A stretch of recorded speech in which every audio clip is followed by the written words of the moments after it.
Hello, everybody. Welcome. Monday, new episode. We also have a huge announcement. We've changed the name of our channel to Room, Spare Bedroom Studio. Still getting used to it. We're going to separate into two different shows. We're going to have the conversationalist with myself, Richard Lubin. We're going to talk about a variety of topics, everyday life, just engaging in some good friendship and just hanging out with each other. Then on top of that, with my interviews, me doing that, I'm going to be doing a solo spotlight with Ryan, where I just have a one on one conversation with different individuals from a variety of walks of life. Today, we're going to be kicking off the episodes of Solo Spotlight with Ryan with our incredible guest, Tim Clark, also known as the Half Blind Potter. This episode marks the start of the new series and promises to be nothing short of amazing. We're going to be starting with our conversation. We dive into athletic pursuits, his battle with life changing retinal detachment, and how that turned him to pottery, not just to learn an art form, but as a therapeutic outlet and a means to inspire people through social media, and how we met. He is now an advocate for the visually impaired. In our conversation, we also explore the mental and emotional challenges he faced and how he navigates his new reality with monocular vision. I hope you enjoy this episode and it's as inspiring as I thought it was. And without further ado, here's my conversation with Tim Clark, the Half Blind Potter. Hello, everybody. Welcome to the Single Men Social Club podcast. I'm here with my guest, Tim Clark, the half-eyed Potter. Half blind. Sorry. Sorry about that. Do you just want to go ahead and kind of let people know what you got going on with your social media, and then we'll get started into the questions. I just kind of want to give people a direction to find you when this episode ends. So if you want to just, let everybody know your social media and what you got going on there. Yeah, the best place to find me is on Instagram at the Half Blind Potter. It's basically a document. Yeah, basically a living document, I guess, of the whole journey in ceramics in the very beginning. And if you want to see some cringy, gnarly stuff, go all the way to the beginning. You can see like the very first copy cup I threw, which is it's pretty cringy. It's not good. Um, yeah, and along the way, I'm not afraid to show mistakes. Like some guys just throw looks like they're throwing perfect every time and making great stuff all the time. And I think that's just a, kind of facade and doesn't really encourage newbies. So Yeah. I hang it all out there. So you'll see some crap come off the wheels, some mistakes, some put my fist through some mud. Nice. And that's really good because it's a lot of people I think when it comes to social media, they want to represent like the perfect side of it, and they Mhm. almost see it as almost shameful if they're uh giving type of content, and it's almost it shows that you're working through it, but some people they kind of feel shameful. So it's good that you're able to show that side of things, and let people know that you are someone that makes mistakes. And I think that's good, especially in the community that you've kind of delved yourself into in terms of advocating for monocular vision, as well as showing your passion with pottery. Um, to go right into it, I kind of want to bring people through a sort of kind of overview of how you kind of got to this spot in your life, and as well as where where you kind of found this motivation, or is this something that through some things that happened in your life, was this something that kind of fell on your lap, or if this was something that kind of just took some trials and tribulations to kind of hone in on. um, when you interviewed my pre-interview questionnaire, you said you were an introverted kid who found solace through sports. Can you tell us a little bit about your childhood and how sports played a role in your life? Sure. Yeah, I was definitely in for a kid, kind of shy and quiet. And I was that weirdo kid sitting in the back of the classroom, drawing in the margins of books and doodling on notebooks. And we should have been paying attention in class and, kind of staring out the window and, Hmm. kind of like I should be out there climbing trees, not in here, you know. Of course, of Yeah. course. I don't think, I guess now it's considered ADHD. I guess more like I was more like ADD kid. I wasn't hyper. I just No, wasn't you just wanted to be focused. busy. Yeah, I just wasn't focused on, Right, task ahead of right. me, just uninterested kind of thing, bored. Um, yeah, I guess growing up with sports, I mean, and we played touch football all the time and wiffle ball in the street. And you're from Canada, right? Right, I'm from You're- Canada, originally from Nova Scotia, Okay. moved to Edmonton when I was, 22, 23. I've been living in Edmonton for the last 6 years now, so Okay. yeah. So we played, like I said, wiffle ball and touch football in the street till like I think it was fourth grade. And there was a family that moved 2 doors down from us. They were from Canada and had two boys. One was 1 year older than me, and one was one younger. And they taught everyone in the neighborhood how to play street hockey. So that was Nice. in the Nice. rotation. So Yeah, yeah, California kids playing street hockey at, in the fourth grade, you know, yeah. before roller skates, you're looking for a tennis ball. You can't find that. You default to a roll of duct tape or something. And Last was hockey, like, a big thing in, like, California at all? Like, I know they have NHL teams and stuff like that. Like, here, it I like to compare it. I'm a big soccer player, so I never Mhm, played hockey as a kid. So, a lot of the people that I kinda looked up to, or I kind of found that where the culture was in Europe, right? mhm, So it's kind of interesting. It's the same type of thing where that sport kind of gets injected, and you're like, oh, this is like more of like a sport somewhere else, or like the level of skill is mhm. so much higher. But it's really interesting to see Eh, that yeah, the and sport can kind of transition. yeah, so that time, this was, it was 1980, right when the US beat the Soviet Union in the Olympics in Lake Okay, Placid. So none of us had even really seen hockey because it wasn't something on televised nationally here in the US, right? Because right, I don't seem too violent or whatever, but, we got football, so there's that. But anyway, yeah, and about the same time, the New York Islanders was a hot NHL team, so I kinda latched onto the Islanders, so I've kinda been a Islanders fan since then. Um, nice. but yeah, no, hockey was not a big thing, in California until, the Kings got, Gretzky from the Oilers, and then all of a sudden it It became was huge. popular. Mhm. Yeah, Yeah. Yeah. yeah. We're still licking our wounds right now. Oilers down 2-1 in the series. Bad loss to the Florida. So hopefully coming back to Edmonton, we can pick up a win. We don't want to get swept, but everybody here, I don't see as many flags on the cars today, and so it's pretty funny.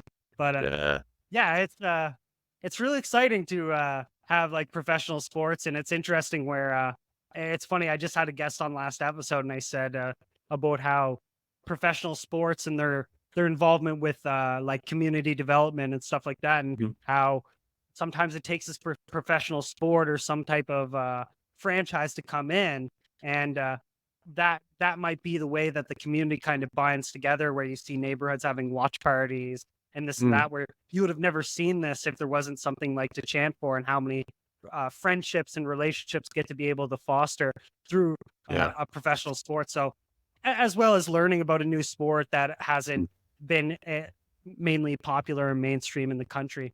yeah, But again, coming back, yeah. did you being in sports with that whole community aspect, do you think that that kind of helped you get out of your shell a little bit? Not well, in the neighborhood, yeah, but, through school, I tried basketball, I totally sucked. I played a couple years of football, and I was okay, but, um, I don't know if it's, like, the ADD coming in again where I didn't really have a brain for it or understand the strategy of any of the games, so I was, I wasn't sitting on the pine, I was, I played, but, still kind of this Right. shy at that point, and I didn't really, um I guess coming to my own with sports until like high school and running cross country track and that kind of thing. So as a kid, I was And that's definitely more like of active. a yeah, and that like when you even say like track, that's more, and then like kind of branching into the pottery, it's interesting where people with like ADD or something around those sorts, you find them they kind of find themselves in more solo or Hmm. like one-sided sports where it's like a tennis player or a Hmm. UFC fighter, or you know what I mean, where it's like Hmm. their goals are measurable to like no one else but themselves. So it's like a good way for you to like have your own goals, but you also set your own pace. So Yeah. I think that like you know what I mean with being like somewhat of an introverted person, it's probably easier because you don't have to rely on anybody to do anything. Does that make sense? Uh, that's true with the running and stuff. When I transitioned to racing Yeah. bicycles, that was a totally different story. You're definitely depending on your Oh, teammates, and really? it's oh yeah, big time. Yeah, yeah. Yeah, and I think people that kind of watch the tour don't really understand what's going on. It can be boring if you don't understand the strategy. Everyone's working for that Right. leader. Everyone's got a role in the team. Some teams, if it's like a race like Tour de France where they're going for the yellow jersey and the overall, you know, lowest lapse time gets that jersey, you've got races within a race because each stage is a chance for a winner, right? The sprinters are going at it. So some teams Right. maybe all in on the sprinting, get the green jersey for their guy where they're not really concerned about the overall GC general classification. So it's a really nuanced Right. Interesting. sport. Yeah. Interesting. And during your time with sports, was there any mentors or role models that you had when you were kind of getting into sports? Was there someone that kind of helped you guide your way through it? Or was these things you found kind of personally, or, I mean, you just ended up in these spots? Yeah. Yeah. So running cross country and track, it's kind of funny that, I think it was my junior year. Uh, we actually had our cross country coach is really sad because it was a great team on a high. And then our coach actually got in trouble for, yeah, dealing with underage girl, Yes. basically a Yeah. foster kid. So Right. he's gone and it just kind of left this deflated void. And for me personally, I just didn't care anymore, and that same Right. time that same time I kind of had some health issues too. I was that kid that was a runt all through high school. And then that between the junior and senior year grew like 6 inches kind of kid. Right. And what comes with that was, the growth spurts and the growing pains and the knee pains and shin splints. And so mentally I didn't care. Makes And it then, hard to continue with that sport. yeah. And So, and I think too, it's the mentality thing of it as mhm, well. Sorry to cut you off. But I think it's like the mental portion of it too. Like you're aging and you're going through growth spurts and you're mhm, having, friendships and personalities and you know what I mean? You're still developing into your own person. yeah. So Yeah. excuse me. And at that So with that, time, it probably was I was gonna say at that time,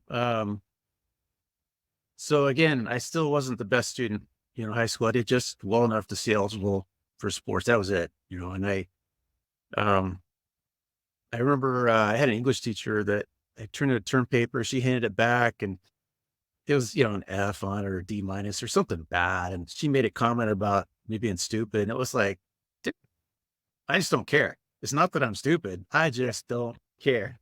And I'm lazy." this just isn't the content that I want to digest. Yeah. Yeah, yeah. And I remember had a biology teacher in high school that was the first teacher that really took interest in me, and that subject just clicked. Life sciences just clicked in my brain, made sense, and really took an interest. And he actually rode bicycles a lot, and he was the faculty advisor for the backpacking club on campus, and he took some of us out on 10-mile rides or something like that. And I started to enjoy it, but it didn't really get sucked into the sport until, I quit running. And I started to ride a little bit more senior year and like the year after high school, and had intended to try to walk onto a cross country team at a junior college locally. And I just started to like the bike more and more. And I still ran some, but it was a way to kind of keep the cardio up and not pound the legs and try to recover that way, right? Right. And um, started to dabble a little bit in duathlons and triathlons. I think I did 3 triathlons, and honestly, I hate training for swim, so that didn't take. Mm, It just, you know, yeah. swimming laps for an hour staring at tiles in the bottom of a pool is just not my idea of fun. And No, it probably with the ADD aspect of it too was kind of like you probably had a yeah, hard time staying stimulated. yeah, you're watching the clock. Can I get out now? Can I get out now? The time? Yeah, yeah. Are we done? Are we done? Yeah, and the Was bike, there any little Yeah, uh, go ahead, I sorry. was gonna and it's the bike, one of the cool things about the bike and kind of that ADD thing is it's a pretty neat way to explore your area. You know, you're off the beaten path. You're exploring roads you might not explore in a car. Um, you know, you're seeing a lot of terrain go by and seeing a lot of things, I don't know, 20 miles, 24 miles an hour on the bike, so even, I got that sense of freedom running, but all of a sudden the bike, it just expanded and it really had Right. a lot of Right. appeal to me. Yeah. And I also kind of had an attraction towards this marriage of technology and human body together and kind of that symbiotic relationship and that appealed. And I remember so this had been like 84, the LA Olympics, and kind of seeing it Mhm. on TV for the first time too. And just visually it was just such a pretty sport to me too. Was a big attractor as Mhm. well. Yeah. I remember reading this book called Atomic Habits, and at the start of the Mm, book, they talk about this cycling coach and how he kind of says, and it was really interesting because I know nothing about cycling, but he said he came on. This team hasn't won in years and years and years, and he came on and changed things like the way like the outfits are produced, the way they're getting their sleep, mm, like all these different things that kind of weren't necessarily part of cycling or part of, but it was just this game of inches where he was like, if I can make a micro, a fraction of a second, and I can compound all these things. I think it's called I forget what it's called. It's like the something of never mind, never mind. that- I don't want to butcher it. no, But, yeah, he that, just talks about all of these 1% margins that you can fix, and it was mainly to do with cycling. yeah, He went on to, like, win 7 times in a row. that, So it's very yes, interesting because that's, like, a very complicated sport. that sounds like, Team Sky in the pro ranks. Their catchphrase is marginal gains, and they were doing the small things The like that. aggregation of marginal gain. Yeah, yeah, That's what it is. yeah, The that's great. aggregation of marginal gain. Mhm, Yeah, and, so it was really interesting in that sense of, like, just the little things that you gotta do to and the fact that you are dealing with equipment, like, I've started to get into, like, F1 racing, and mm, I didn't really know much about it, and then when you start to think of the dynamics between, like, what the person weighs and the tire pressure mhm, and, little things like that and how you're swaying with it and your neck strength and the G-force. So again, go stacking onto what you're saying, where it's like the marriage of a human body and advancing technology, and how you kind of bring it to this like super soldier level, and just in terms of being able to like merge the two. So yeah, that's really cool, really really cool. mhm. Um, did was there any specific race or race moment in your cycling career that you found to be like significantly rewarding, or yeah, tell me about that. Uh, yeah, I mean, yeah, I can think of a couple. My biggest or most positive memory of racing bicycles was the camaraderie with teammates and even, some of the guys you're rivals with, on the bike, it's war, but off the bike, you're, slapping backs and, way to go, buddy. Mhm. Next week you're mine thing, But Right, right. the one race I really I started out as racing on the road. I dabbled a little bit in racing mountain bikes, racing cross country mountain bike races. And I raced a mountain bike race up in Cool, California, which is kind of below Tahoe in the Sierra Nevadas. It's a little tiny podunk town. Um, and this is kind of fairly early on in mountain bike racing, and it seemed like guys either came from BMX or from road racing into mountain bikes. And the guys that came from BMX had this incredible bike handling skill. And then the guys like me that came from road racing had the horsepower, but didn't really have the bike handling skill. And this particular course was designed just perfect between the two. It had plenty of, technical stuff and it had a lot of like deep trail and stuff that I could just open up the horsepower and go. And, the gun goes. and the two of us just went right out of the gate, just bat out of hell kind of style. He was this guy had BMX background, obviously, was right there with me, and Mhm. you know, we hit Jeep Road or something. I'd open up a bit of a lead. We hit something technical, and he'd go by me, and I think we exchanged leads like 2 or 3 times a lap, and it was 3 laps long. Um, Unfortunately for me, the last technical spot was too close to the finish line to bring him back. Though Okay. Yeah. he got me, but the cool thing and the thing in my memory and one of my all-time favorite races, it was one of those occasions where he was waiting for me in the finishing chute just beyond the finish line. Um, I crossed the line, big bro hug with this guy. And I remember him telling me, he's like, there's no way I'd race this hard if you weren't on my ass all day long. And I felt the same way. So the lesson I learned is you rise to the level of competition. And it Right. was a serious iron sharpens iron moment. And it was cool to Mhm. just totally battle with this guy for the last, hour and a half, to maybe 2 hours, and then cross the finish line. It's bro hugs, and you know, it was awesome. It was a good experience for me. That's amazing. That's amazing. Um, yeah. And yeah, I always find that like even my dog just barking, obviously. That's Um, Dan high. losing it. It's starting to rain here. Um, but yeah, that I find that definitely the same way when it came to soccer and stuff. There Mhm, was times where you would play against a team that's very challenging, and I even say it. I coach U13 soccer, and I even say it to the kids of like, it's it's almost like a privilege to be against a better team because you start to understand like the holes in your own game, mhm, and like they start to expose that for you, and instead of uh being upset at it, you take it as an advantage and say like, well, this is something that's going to propel me to either be as good as they are or find out loopholes in their plays, and now mhm. you can start to help them, right? So it's this, I think it's a big I think it's a big mindset thing of it depends on what you go into, where like I'm gonna roast this dude's ass and then I'm not gonna talk to him, and like it's just gonna be one of those things of like this is competition, or it's gonna be the type of wholeheartedness where you understand that this is a sport, but you also want to have that sort of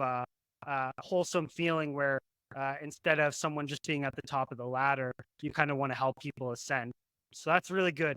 And I don't think people have a lot of that mindset, especially in a day and age like right now, where people are just kind of in the "what's in it for me" attitude, where it's not necessarily how do I bring everybody to the level that I want.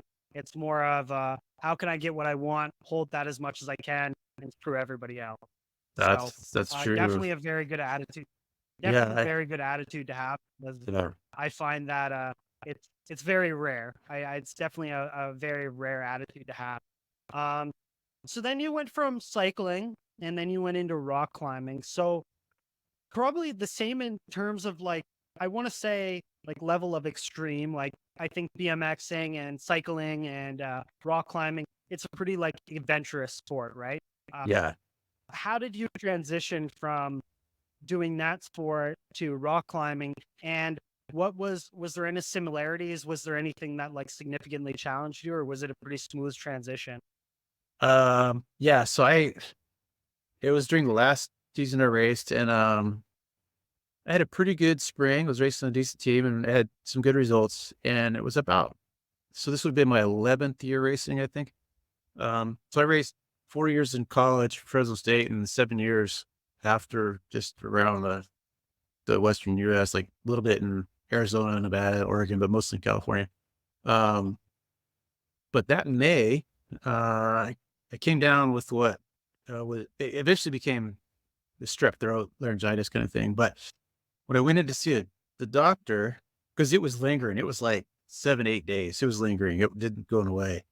Um, and I went to the doctor, and she actually felt a lump in my throat. So she actually thought it might have been thyroid cancer or something like that. So, and I guess thyroid cancer's got a pretty good kill rate with young men in their 20s, which was the age I was at. So she was a little bit worried and concerned. So I was off the bike for Sure. for being sick and then off the bike while she's running exams and tests and that kind of thing.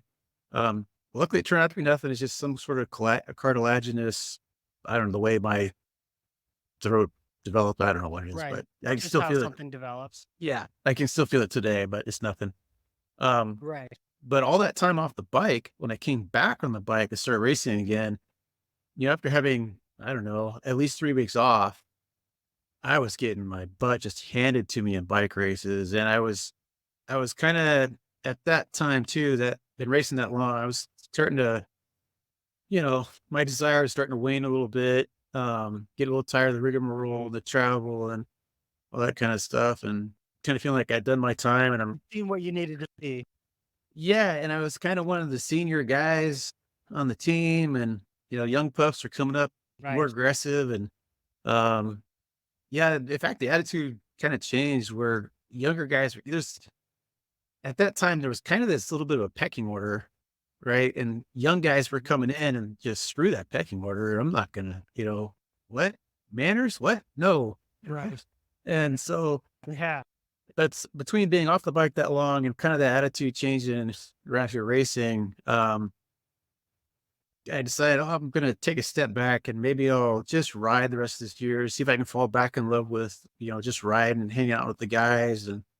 Um, and at that same time, a college buddy, had introduced me. He took me out rock climbing one day in Yosemite and, I just fell in love with it. It was like, man, screw the bike. I want to do this from now on. And so I spent the next 10 years climbing all over the state. And ironically enough, too, the first place I climbed was Yosemite. I climbed a couple times Yosemite, but honestly, of all the places around the state, I am not a fan of climbing Yosemite. And people kind of are shocked about that because it's this mecca of rock climbing. And I think the big reason for me I don't like it is that as soon as you pop above the tree line and you look down in those meadows, there are people parking their cars. They got long lenses on cameras out. They got binoculars. You are now a circus animal. And for me, rock Mhm. climbing was, out with a couple buddies, back in the woods, nice and quiet, just chilling. Um, and kind of the appeal for rock climbing for me was that it's the first time I really experienced this. So, I got to the point with racing bicycles where you can just kind of go on cruise control. You've done it so long, it's just muscle memory. You don't have to think a whole lot about it, right? Mhm. Rock climbing Right. became this thing. In order for me to be good at it, I had to be like laser focused. The whole world had to disappear. I couldn't be thinking about anything else. Um, and and especially as you get better at climbing, climbing routes, they'll have what's called a crux move, and it becomes this almost a chess match between you and the rock. And you on those harder routes, you have to memorize your moves. Sometimes you have to, move through a series of moves as quickly as possible to get to the crux move. So you're not burning calories and smoking yourself early on to save something for that Gotcha. move. So it's this little chess match, and mind game. And that focus really came into play. And that focus too is something that, um, I took up bow hunting for a while, or tried to get into bow hunting, but more like field archery kind of stuff. And yeah, unfortunately, the limiting barrier for me for hunting is I just don't know anybody to mentor me on it. But otherwise, I was all in. But anyway, so Right. just shooting the bow takes the same kind of concentration, and that actually transitioned to the pottery wheel as well. If my mind isn't clear and I'm thinking about anything else, I'm making mud. I'm not making frat that can be cold water even. So, Right. That so that's interesting. And did you ever get to that point in like rock climbing or pottery? Like so essentially what I'm trying to pick up right now is like when you look at cycling, it was a lot of like once I know it, I can kind of go on autopilot. But when I'm hearing you talk about rock climbing and pottery, it was more of one of those things where it was like every time I sat down, it was like a new challenge, or every time I hit a wall or a hill or whatever, it was a brand new challenge. So it was something I couldn't rely specifically on the same things I did every time. So right. Yeah, and I don't know, maybe, like, does that make sense? yeah, yeah, yeah.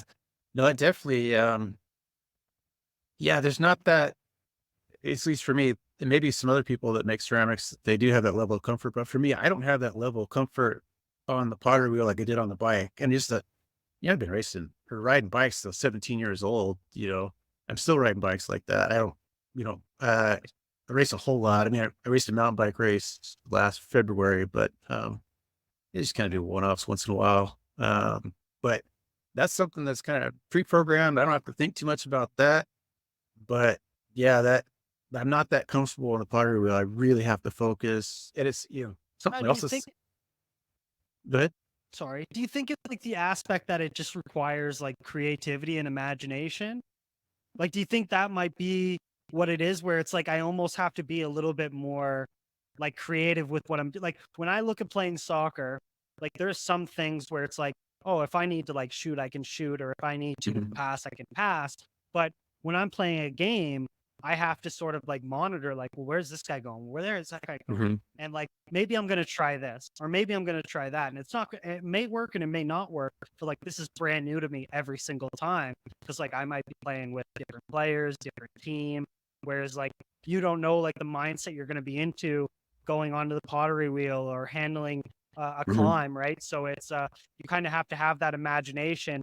And I think that's kind of the detriment of certain people, where they don't kind of unleash their creativity, and like they rely on like motor skills.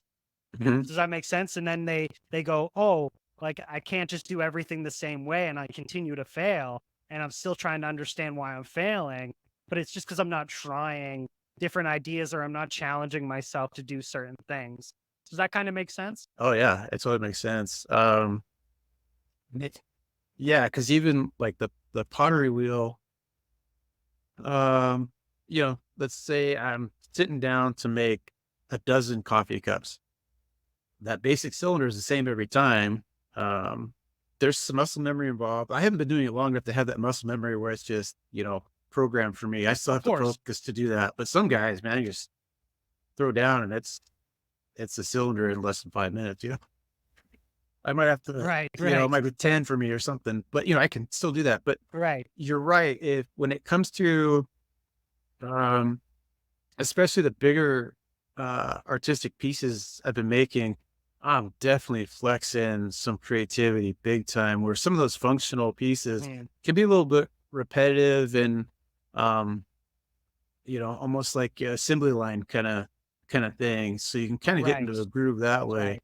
Yeah. I don't know if that answered your question That's or not, but that's really interesting too. And because you look at it and it's all just a sport, and people look at like anything and they just go like it's just a sport. Like as long as I practice the fundamentals and as long as I know like the basic techniques revolving around that sport.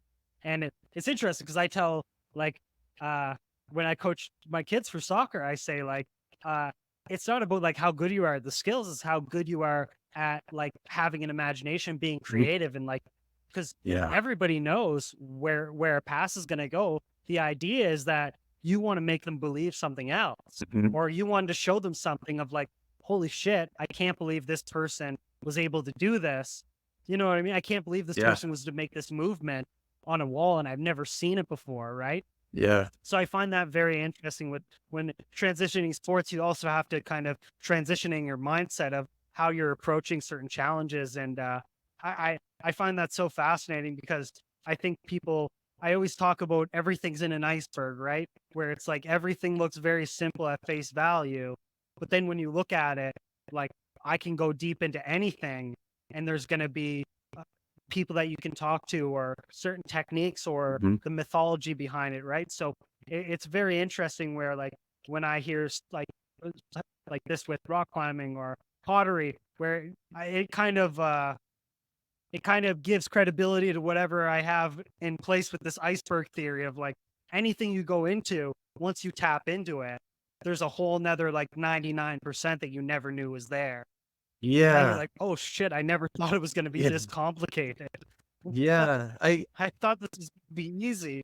I remember reading a book years ago. I want to say it was called The Path to Victory, maybe. Um, Okay. but the main point of the book was that, you know, you win one time, you ain't winning that way again. And it totally hit home when I was reading it because I had an event. Oh man, I was racing a stage race and there was a criterium stage. There were two guys off the front and I took a flyer like at the bell, like right at the starting line when the bell lap goes. So I got a lap to go and I took a flyer and it's kind of this desperation move. And my skill set was kind of as a time trialist. You're mano a mano with the clock. You just got this crazy horsepower. I climbed, decent climber, decent sprinter, but time trialing was my thing.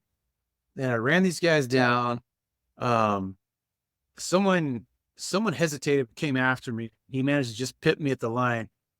But the following year, same race, I went the same time, same place, and nobody's having any of it.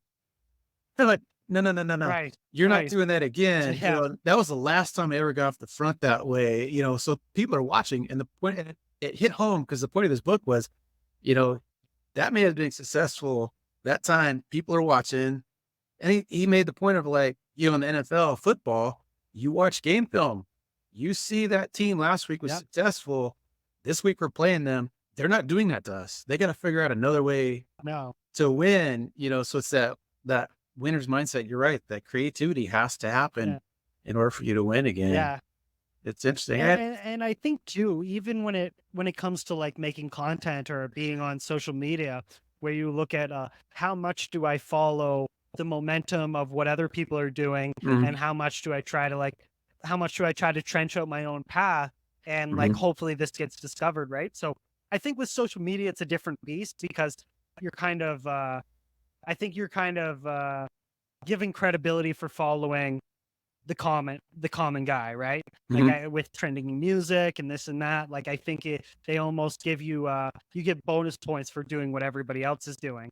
So I think social media is a totally different beast, and we'll Yeah. definitely dive into that. But just to come back, Mhm. I, so you went into climbing and then you started your journey as a firefighter. So was this directly out of college? Or was this directly out Oh, of, your schooling, or yeah. what did you do prior to being a firefighter? Yeah. So the rock climbing was right after college. And gosh, I think it was a good 10 years after college before I became a firefighter. So um uh had a kid. I was a kinesiology major. So had a kid out of Okay. college, after college, works as a personal trainer. But being an independent contractor, you don't have insurance like that. So my wife at the time, she actually had the job with the benefits, insurance, all that kind of stuff. So I would go to the gym and I'd from 5 a.m. till like 7:30, I'd train, come home, watch the infant, and then she'd come home at 5, quick dinner, back to the gym till like 10 o'clock at night training, and then, rinse, repeat.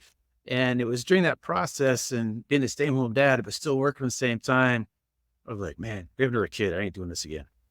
It's- Yeah, It was, I it can't do was, it. no, it was like, so what am I going to do, um, to be the one that has the insurance, the benefits and that kind of stuff? So, uh, childhood dream was to be a firefighter. I was old enough. There's kindergarten, first grade. I was that kid watching Emergency 51 with dad. I just fell in love with the whole paramedic thing, and so it just kind of became a lifelong dream. So I thought, well, I'm like late 20s. If I'm going to do it, this is the time to do it. So, Opportunity for mhm, sure. yeah. So I Yeah. entered a 20-week fire academy. Um, and it's kind of funny too. We're talking about that strategy thing, right? So I was the oldest guy in the academy class, and at the time, Mhm. uh, it was still kind of that, what do they call that when they're hiring minorities and affirmative action. So it's Oh, still, like, yeah, like yeah. yeah, I get what So you mean. Yeah, we yeah, have that a lot with our indigenous yeah. population here. So affirmative action was kind of on the down slope, but it was still kind of a thing at the time. And I remember academy instructors telling me, "You're too old, you're too white, you're too male, you're never gonna make it." And so you're talking Yeah. about that strategy thing, right? So when I'm getting that message, I'm like, all right, how am I going to stand apart? And I was old enough that I had lost a step. I wasn't quite the athlete I was. So, doing the physical things, I was still like, top third to top quarter of the guys finishing. So I still handled myself, but I wasn't that standout physically. And so Right. my strategy was, all right, so I'm gonna be the smartest guy in this academy class, damn it. And I studied with the veracity of any wrong answer I got on a test was an opportunity to kill myself or kill a partner on the fire ground. And when I went to 100%. that veracity, um, yeah, I was top of the class that way. And that was the strategy to get noticed and get on. So, yeah, I worked, for about a year as what's called a paid call firefighter. It's basically a volunteer firefighter. You get paid if you're actually Do running you a just have call. like a page where you get called in? Yeah, yeah, yeah. Yeah, and I think you had to, if you Yeah. remember right, you had to spend, at least one 24-hour shift in the firehouse or something like that as one of the guys. And, um, so I did that Right. for a year. I got picked up by, um, CDF, California Department of Forestry, which is now Cal Fire. That's how old I am. Totally rebranded. So I spent, a couple years doing wildland firefighting, and they got picked up by a municipal department, and I spent about 10 years as a firefighter. Um, so yeah, yeah, I guess I'm kind of the annoying jack of all trades kind of guy. And this is kind of when you had the incident with the retinal detachment. Is that correct? No, that Now, was did that after that. happen during? Did that so when did so how long into firefighting did you experience? So what year did you say you? Because 2020 was the Uh, retinal detachment, right? yes. So I entered the fire service 2000, was it 2000 or 2001? I can't remember. Um, So like right around 19 years. 9/11. I was in fire academy when 9/11 happened. Okay. So whenever that was, Okay. which was actually a Right. strange moment because you're in fire academy and I was working as a volunteer firefighter at the same time. And, people would say thank you, whatever. I'm like, dude, I didn't do anything. Wait, don't thank me. Right. Thank that guy. Didn't do jack, Yeah, like you almost had like a little bit of like imposter syndrome. Oh, big time. Yeah, for sure. For sure. Um, Yeah. so no, so I worked about 10 years as a firefighter. Um, kind of got long story how I got out of the fire service, burnout and that kind of thing. A couple injuries. Yeah, of course. Um, yeah, I remember I had injured my right shoulder and it had a couple steroid shots in it, cortisone shots. And they were talking about having to scope it. And I remember sitting on my couch at home. I got two kids, a wife, and sole breadwinner of the family. I remember I happened to get paid. I got this ice bag on my shoulder. I'm looking at this pay stub. I'm making $17.30 an hour for 10 years as a firefighter. I think, this would have been like Yeah. 2008, 2009 when this happened. Right. So at that point, it's like I'm burned out. I'm not making much. Not making enough. No. And if I get injured, what happens, with the family? Um, so at that point, I went through respiratory therapy school. And while I'm in school as a respiratory therapist, a guy I used to race with gives me a call and say, hey, I got this teammate that wants to switch from racing road to racing track, which is a very different discipline.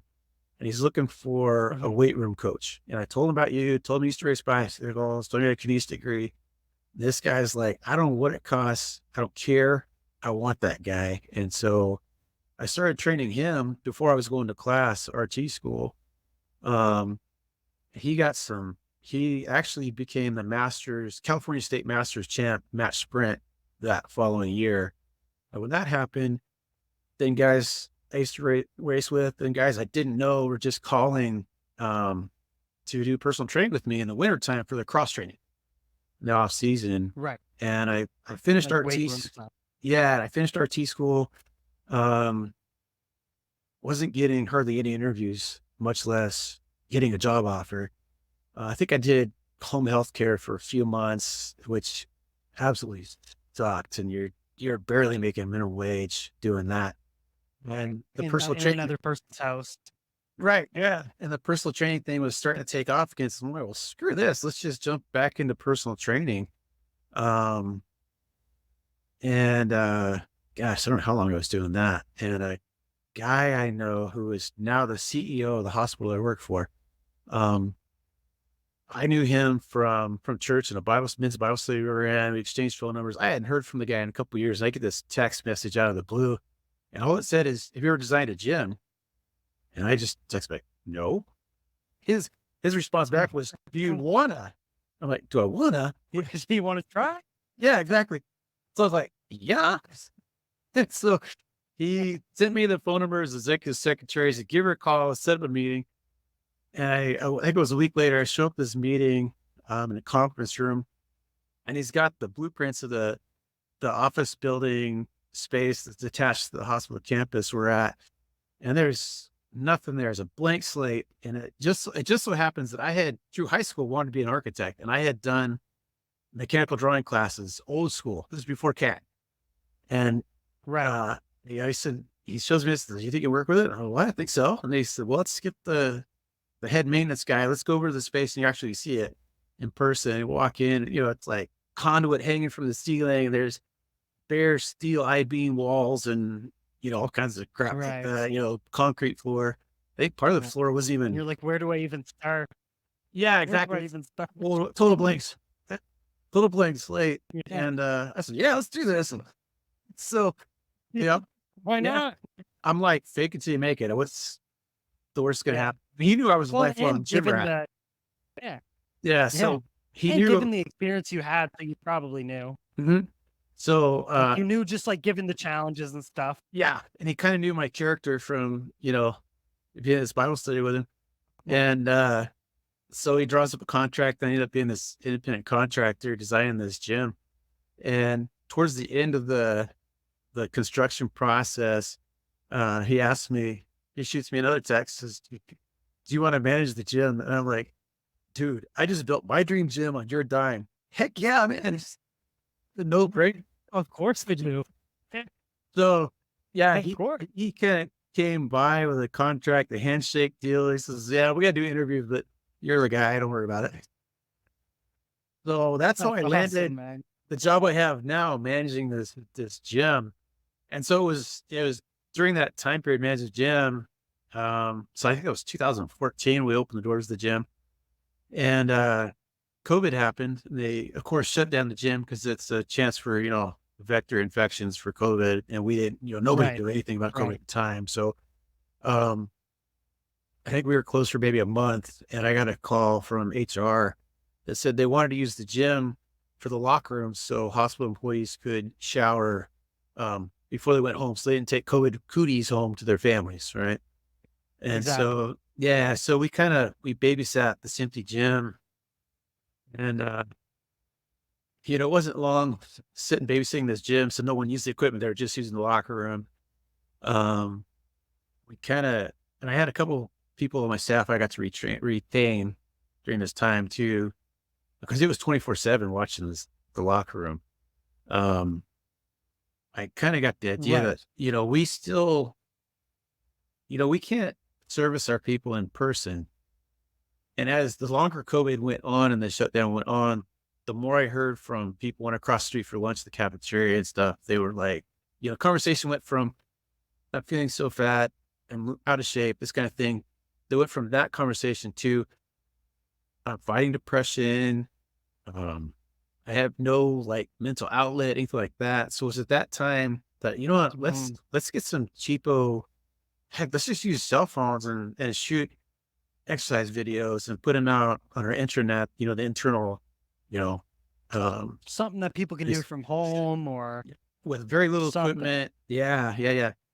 So it was one of these days I'm actually editing video at work, and for some reason I looked up out the window, and you know how I found out talking to my wife, this isn't for everybody, but most people, when you really focus, you can see floaties in your field of vision, right? And yes, like a particle effect. yes, exactly. So that particular day, I noticed those floaties were a little darker and thicker than usual. It was a windy day, so yeah, something probably blew my eyes. Didn't think much of it. Went back to editing video, maybe a half hour. Looked up again. The floaties were still there, and now it looked like there's black sand floating in my field of vision. It's like, okay, that's weird, but still, windy day, whatever. Go back to work, do what I'm doing. Kind of lean back in my chair, look out the window again, and now it looks like I'm looking through a fogged over mirror, or steamed up window or something. And now I'm like, okay, Right. that's no longer just crap floating in my eye. Something's wrong now. And so immediately got on the phone, called the eye doc, got an emergency appointment the next morning, woke up the next morning, and the field of vision in that eye was just pitch black. There's nothing. And so now I'm freaking out. Wow. Um, Yeah, that would definitely be scary. yeah. So now I'm officially half blind at this moment in time, Yeah. Um, Shitting bricks. yeah, exactly. Very much. So. Wait. Yeah, Okay. Oh yeah, my God. yeah. This is not right. So I'm sitting in the Yeah. doctor's office, and he does the eye exam, and he said the reason I can't see anything in that eye was that the retina had torn, spontaneous tear. They don't know why it tore because I wasn't straining at all, doing anything. I was sitting doing virtually nothing, like you and I are doing right now. In fact, this might be more effort Right. than I was putting in.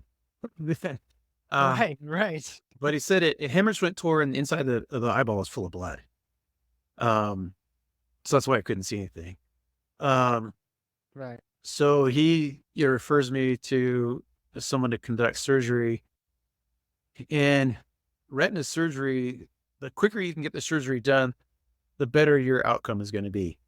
And just due to Mhm. COVID and scheduling OR rooms and whatnot, it took 13 days from the time it tore to get me into surgery. So, um, Right. like I said, emergency surgery, I'm not one to sit around and blame that for the reason that the surgery wasn't successful.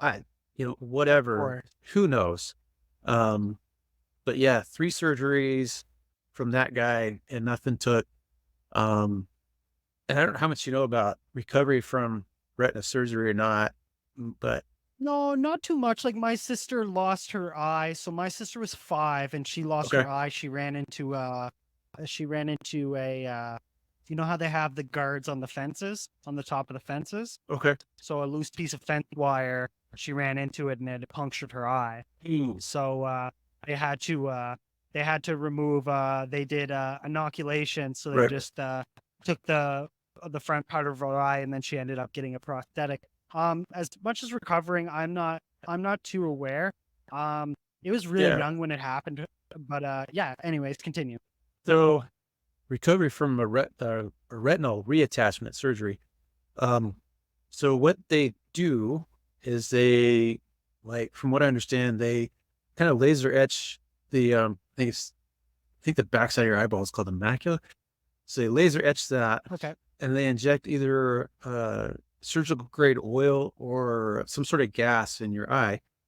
And then that bubble pushes that retina against that macula. And so where that laser created that scar tissue kind of creates some adhesion or supposed to create some adhesion. And then it would So kind of hopefully heal. yeah, so the recovery period, so Okay. for 4 weeks, I had to orient my head the way they wanted me to for this one surgery. I was basically face down for 4 weeks, 24/7, except for breaks to go pee Oof. or whatever. And so we've already established how Right. active I am, right? So 4 weeks of being, Exactly. So this was probably hell for you. oh my God, it's so That's probably so not just mentally, but physically was strange because for you know, sure. working as a personal trainer, I know sedentary is not good for you, but I didn't realize exactly how bad it hurt. It physically hurts to be sedentary. Um, so I had to lay face Right. down. So luckily, being in the fitness industry, I know quite a few massage therapists, chiropractors, nutritionists, on and on and on. And I reached out to a massage therapist friend of mine to see where I could go to rent a table because I figured that would be the most comfortable way for me to lay face down with my head in the donut. Oh, with the ones with the holes in it, Yeah, exactly. like So the facial. Okay. yeah, Yep. so being in the middle of COVID, she wasn't really doing any massage. So she said, just take my table for 4 weeks, borrow it, whatever. Um, so yeah, I laid on her table and for entertainment, um, I laid my laptop underneath the donut on the floor, laid out as, open as flat as I could. And Yeah. there, I watched a lot of Netflix, a lot of Yeah. Amazon Prime, Doing what you gotta you know, do. uh, you know, Yeah. Yeah. binge watch Sons of Anarchy and, whatever. Um, so we did And at this this. point, did you think, sorry, No, go ahead. I don't want to cut you off at all. Mm, During this time, did you, were you kind of already coming to terms with like, I might not have this vision again? Or were you more mm, in like the hopeful mindset of like, no, it's good. Like I'm gonna mm, get it back. Like it's mhm. fun. It's just a resting period. Or were you kind of like, I think this is it. Like I don't know if I'm gonna Yeah. Like, what was your mindset during it? Like, were you hopeful or were you kind of like losing optimism? The first surgery, I was definitely hopeful through that first recovery period. Um, Right. yeah. And so I, go through my whole 4 weeks or whatever. And then, I remember that first doctor's appointment to follow up after that recovery period. And I could tell the way he was acting, something's not right. Um, he tells you we got to do it again. And oh my God, you do not want And to do you're like, this. oh my Yeah. God. It's like, you do not. Oh my And God. I've been off the table for like a week. That's it. 7 days. And he Right. breaks this information to me. And I'm like, dude, you do not want to be in the room with me, right? Yeah, I'm about to break everything in Yeah. this room, man. Yeah. So he's like, okay, let me leave the room. I'll come back in a minute, give you some time. And he did. He gave a few minutes to kind of cool Right. my jets. And it wasn't like I'm ticked off at him. I'm just mad at the situation, No. you know? And was this more of an anger thing, or was this more of like you were were you starting to feel those emotions, like, or was it more of like, were you kind of like, did you almost like inward think like, oh fuck, I did this to myself, or was it kind of just like, oh, why is this happening to me? Like I'm doing everything I can Uh, to maintain healthy and this and that. Like, was there yeah, any like, was there any like placing blame, or were you kind of just like in the moment and there wasn't any placing blame at that time. And my emotion wasn't necessarily that I wasn't really afraid of the surgery again. It was like, oh crap, I'm gonna delay again for 4 weeks doing nothing. right, I just right, came off that stint. That tour is no bueno, man. Um, right. that was my thing, was the frustration with that. And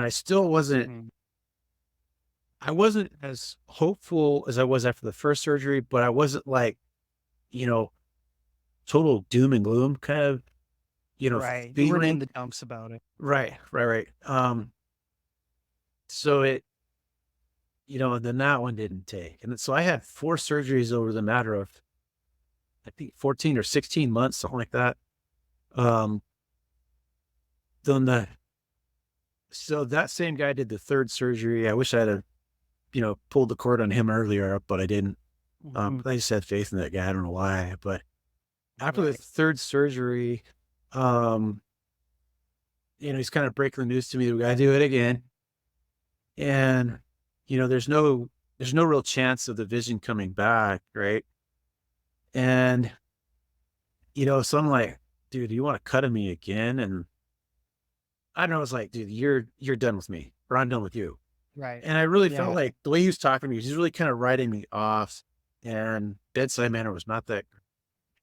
And Right. so at that time, I'm like, you know what, dude, let's refer me to Stanford or maybe down south UCLA. I prefer going to Northern California. Let's do that. Um, so I had my first appointment in Stanford, and the surgeon up there, she was great. And I remember my first meeting with her. She was, I don't want to give people hope. And I'm like, no, I don't even hope that I'm getting the eye back. No. Right. I'm just doing it because like this is kind of where I'm at. Yeah. And from what the message I got from her was that, let's see if we can get some retina to reattach. And if we can get something to reattach, then, well, let's say if it doesn't attach at all, eventually my body will quit nourishing that eyeball, and it will eventually atrophy, turn gray, and have to be removed. So my goal with Mhm. Stanford was, let's just get something to attach so that I can just keep the eye. Um, and another problem I had too with that third surgery is apparently the nerve that controls the diaphragm, the iris of my eyeball was slightly damaged. And so I have problems controlling the amount of light that goes into that eye. So the eye patch is just to Okay. help control that light. So, And uh, what are the side effects of that? Like headaches? Like, do you get like yeah, migraines or anything? Is that what it'd be? Okay. yeah, not really migraines. I'll get like just a stabbing pain, like right behind the eyebrow. Okay. And if I kind of get Right. it covered, it usually goes away about 5 or 10 minutes. So it's nothing migraine. I don't Okay. get the aura stuff like some people do, which is absolutely, from what I understand, is totally No. terrible. So I kind of lucked out.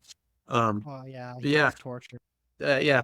Um, so it's kind of funny. So I still ride, right? And kind of the other thing with that third surgery, you kind of write me off. I remember sitting in the parking lot in my pickup, and I'm like, the the stages of grief are just kind of waving over you. And of course, the first one is anger and frustration right out of the gate.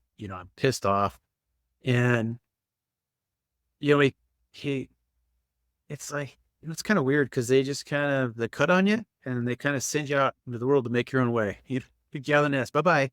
Have fun. It's almost a little inhumane. Yeah. Yeah. Yeah. So I'm sitting in my Yeah. truck. I'm thinking, well, shit, is it even legal for me to drive anymore? How am I ever gonna ride a bike again? That kind of thing. And I kind of made up my mind sitting right then and there. And I think this was kind of it took about 15 minutes for the switch to flip in my head. It's like, I'm going to race a mountain bike race again. Screw that guy. And by racing that mountain bike race last February, it was kind of like, it's almost like giving that doctor the middle finger. It was kind of Yeah. cathartic, and the race, Yeah. Yeah. unfortunately it was terrible. It's not a Hollywood ending. The first lap I crashed 3 times, because the depth Right. perception is really an issue for me. Yeah, and it was probably extremely difficult. Like you're Yeah. going through a huge life transition, so it probably was something very unnatural. Yeah. And I think that first lap too, you know, so sitting in the pickup, I'm thinking, okay, how am I going to do this? Right. You got this at the start of every mountain bike race, you have this mass crush of people, and you might have 300, maybe 400 yards before the trail goes from 5, 6 people wide down to single track. So it's this whole shot, Mhm. super aggressive right off the starting line. And so my brain, I'm like, how am I going to negotiate that where I don't have any peripheral vision on my left side? I can't see anybody there. What happens if I'm rubbing shoulders with somebody I don't see? I don't have any any awareness to be able to brace myself for that impact, that kind of thing. So already in the truck, I'm thinking, okay, I'm going to line up on the snow fence to the left side. I'm not going to let anybody on the left shoulder, and I'm going to ride that fence as hard and as fast as I can. And it's funny Mhm. because when I did race that first mountain bike race, that was the intention. I don't know what. It's like maybe 50 yards in, I saw a hole to my right. Boom, I go that way. All of a sudden, I'm in the middle of the pack going, oh crap, what we're done. Yeah. Oh no, this isn't the game plan. Oh, it's what's supposed to happen. Um, yeah, and I found that first lap too. It's like you've got this handicap and no one around me knows about it. But internally, I'm like, okay, I got to go harder to make up for this shortcoming. Right. Right. And so I found I'm not relaxed. I'm pressing hard. And with that depth perception issue, I was overcooking turns and going to turns too fast. And that's what caused me to crash 3 times. And that second Right. lap, I was like, okay, this strategy is not working at all. I'm like hamburger. So kind of took the mentality of let's slow down to go fast. And that's when things kind of mellowed out. Um, I was nowhere near sniffing the podium, but I wasn't last either, so But even with what you went for, the achievement of even be able to hop back on the bike, right? Like even how much of a daunting task that could be, Mhm. right? Um, I don't want to go off topic at all, but Mhm. I kind of had a question that's been brewing in my mind. Sure. And this isn't even a question I've asked like my sister or anybody that I know with monocular vision, but have you found that given that you're more introverted, did you have you ever found that did you ever have a hard time handling like people's empathy? Like was that something like did you find like it Oh, almost to yeah. be like demoralizing in a way of like I'm being patronized? Because you know how motivated you are, Yeah. you know how your ability to achieve goals and stuff, and then people are like, "Oh, I'm so sorry." It's Yeah. like, "Yo, get the fuck out of my face." Yeah. No, that's a great You're right? question. Like, Yeah, that's a great question. Yeah, it's strange. Your sister might be able to confirm this, but it's strange because right. you're like handicapped, but not. You're kind of Mhm. one toe in each lane, I guess.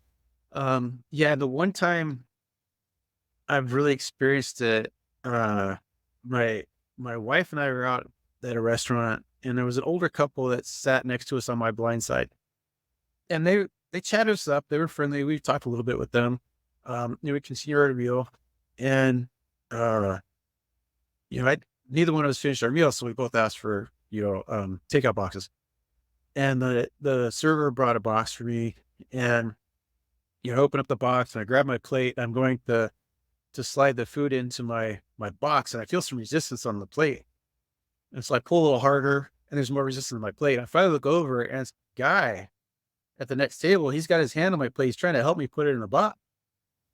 And And you're like, hey, man, I'm like, I'm all right. dude, one, you didn't ask me to help. I'm perfectly capable of this Yeah. task. You just assume. Yeah. Two, you're in my personal space and I'm an introvert. I don't like it. And three, you now have your hands on my food. Yeah, exactly. So, Yeah. I'm, internally, I'm like, okay, give this guy some grace. He thinks he's helping, yeah, thank you, but I can do this on my own. I guess the takeaway from that was, for somebody who's completely able-bodied, if you see someone that's got a handicap of some kind, maybe observe for a second and see how they're handling the situation. If they look like they're struggling a little bit, then politely go up and say, hey, can I help you out? Can I get the door? Or, whatever. Right. So, It's really funny. Like, it's not funny you say this, but it's interesting because I was just at work the other day and Mhm. someone said they were in Walmart and someone was in one of the motorized scooters, and it seemed like they were struggling to get something out of the shelf, and instinctually they were like, hey, do you want me to help you get that? Mhm. And the person just unleashed fury on them, like, what, do you think I have a problem? Blah blah blah. And they were like, oh my God, I'm so sorry. Wow. I didn't I didn't mean to offend you, right? But it's one of these things where some people take that they take the more defensive approach of like what, do you think there's something wrong with me? Where other people Mhm. like hearing from you where you have an understanding of like I can try to put myself in their shoes of I get that the intention's right, but Mhm. it's one of those things where it kind of rubs you the wrong way because you understand that like you're still capable of doing things. Like I remember my sister, she kind of made jokes about it of whenever she would go and talk to people, she'd be like, oh well, the worst thing is that I can't watch 3D movies now. That was like Yeah. her only takeaway of like, Yeah. well, I can do everything else. It just might be a little bit harder to make a left turn, and I can't Yeah. watch 3D movies. So Yeah. I think it's definitely like it's an attitude thing, right? Where it all depends on how you look at it, and Mhm. it's really wholesome to hear that like you don't become one of these people that are they almost they starve for that empathy, or they're looking to be that person that is like the minority, right? Like some people, Mhm. they want to use it to their advantage. They want to say like, how dare you treat me like everybody else? Do you not see what I'm going through, et Yeah. cetera, et cetera? Where you have other people that say, listen, I'm just trying to live my life to the best of my ability, and like I know I'm capable, I have the mentality to do it, and like if you can just treat me like you're like everybody else, like that's going to be fantastic, right? Mhm. So that's kind of why I asked that question, because I find and even the industry that I work in, I work in law enforcement field, and I don't like to say it on camera, but I work in the law enforcement field, and you kind of see some things, and you say to yourself like this is coming on to my next question, where how much empathy, how much are you able to recognize empathy with someone else given what you've been through?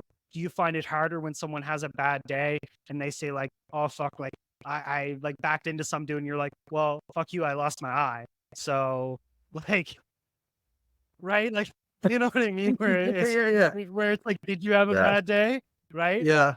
Like, so do you kind of find it hard to kind of meet in the middle with people, or are you pretty understanding that like you can't expect people to see it in your shoes, but you also have an understanding of like, oh, it can go way higher. Like where I see it too, of like I have like my family talking about this and that or whatever, and then you kind of look at it and you say like, oh, based on what I've seen and what I've experienced in my career, like it's nothing close to Mhm. what you could consider to be a bad day. Where even in my personal world, I find it hard to like establish that empathy because you see it at a heightened period, even as a firefighter, where to Mhm. say like, how many people am I dragging out of wreckages and stuff? And then this person says that they didn't, like they couldn't get a new phone, or like they, they couldn't get tickets for this amount or whatever it is. Right. And you're like, I think that's a little bullshit.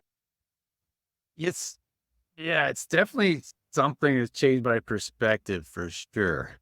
Um, and this may sound weird too, but I think once you get past through the stages of grief, which don't happen just one time, and they don't happen in order, found that out the hard Mhm. way.